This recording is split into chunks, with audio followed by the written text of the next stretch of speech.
For this screencast, I decided to not talk while I was processing. I decided to set it to record and just start having a go at processing, and I figured I would do a voiceover afterwards, which is what I'm doing right now, explaining what I'm doing. So I had 7 or 9 brackets, something like that, for the shot at the Statue of Liberty. And as you can see, I'm processing it in Photomatix, and basically when I do this, I'm adjusting the sliders and up and down, seeing what I like, also looking at the histogram, making sure everything still is centered, a nice curve, there's no like harsh clipping with the shadows or highlights. I want to make sure that everything looks very clean, as clean as possible, because usually you find that HDR tone map shots are flat when they come out of the software, and then you can bring it in and do some further processing to enhance the colors and contrast and textures and whatnot. So basically, after I do some tweaking, I always check with the loop, even though it's not an exact view. I will check, look at the loop and see if everything looks good close up. I save it as a TIFF and then bring it into Photoshop. And once I'm in Photoshop, especially with a shot like this where the sky and water, where the blues are getting very noisy from the tone mapping process, I'll bring it into noise reduction. And right now, because Nik just updated their 64-bit to 64-bit with their noise reduction software, Define, that's what I'm using. Before that, before 64-bit, I was using Define. Once Photoshop was updated for 64-bit support, I was using Topaz Denoise because Nik's software did not update their Define right away. So you can see it's making another layer of the noise reduced sky, and I'm flattening that.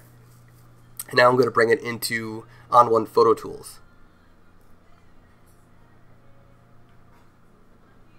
And this is Photo Tools, the newest version from On1 2.6. They added a lot more effects, a lot more presets, if you want to call it that.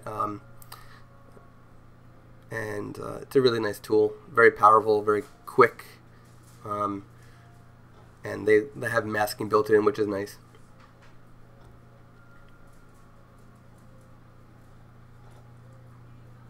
So basically, I go through and start playing with different presets. What I do is I'll click on one of the presets, look at the preview on the right. If I like what it did to that previewed image, I will then try it on my shot. And you'll add it, and then you adjust the slider where it says fade on the right side of the screen. You can adjust that up and down, and then you can do some more masking, and you can see the black is where I'm masking out this one effect. Everything in gray is being used, everything in black is not.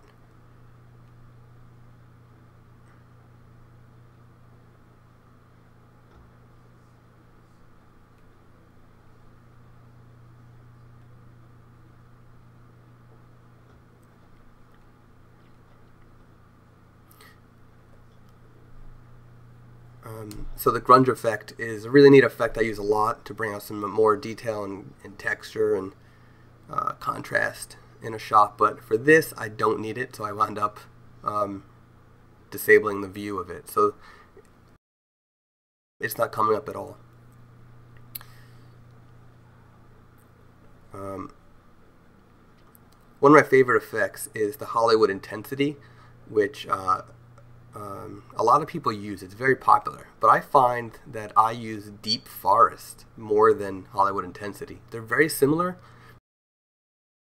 but I feel like Deep Forest works for me better on a lot of the shots. It's all preference, of course, but if you're a fan of Hollywood intensity as one of the presets, I highly recommend Deep Forest as another option. It's really neat.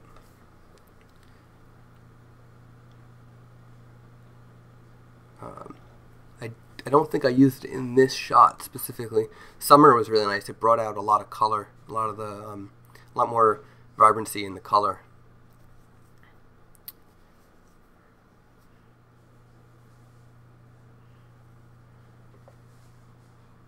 Turbo boost I'm using for the sky and the water.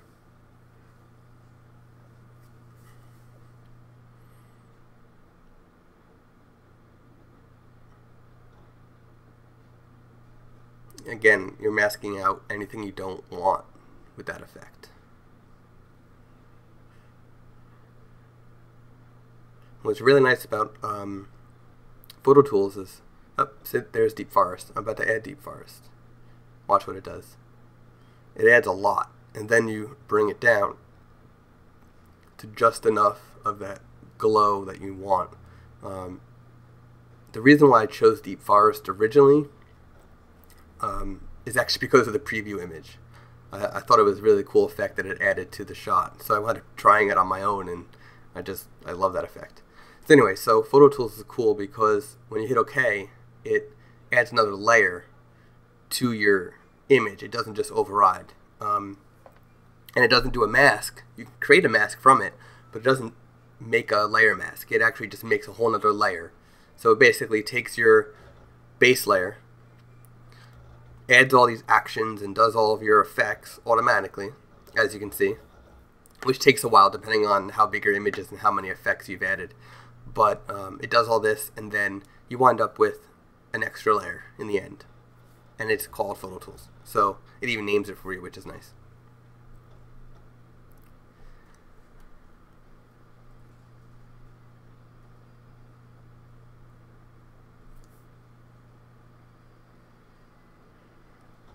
And it's almost done.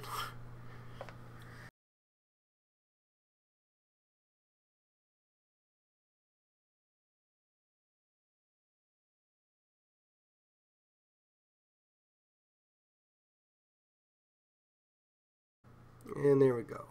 Okay, so there's my other layer called Photo Tools, as you can see.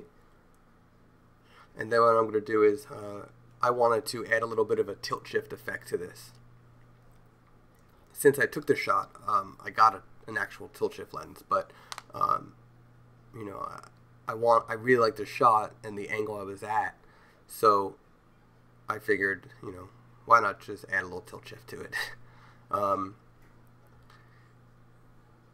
And it's all a matter of taste. You may not like it. I like it. I had this shot processed a different way. I made it look very dreary and dramatic and sort of like a brownish, maroonish tint, which is on my site somewhere. But I decided to come back to this and try something a little different. So I was really concerned about the skyline. I didn't want it to be too blurry.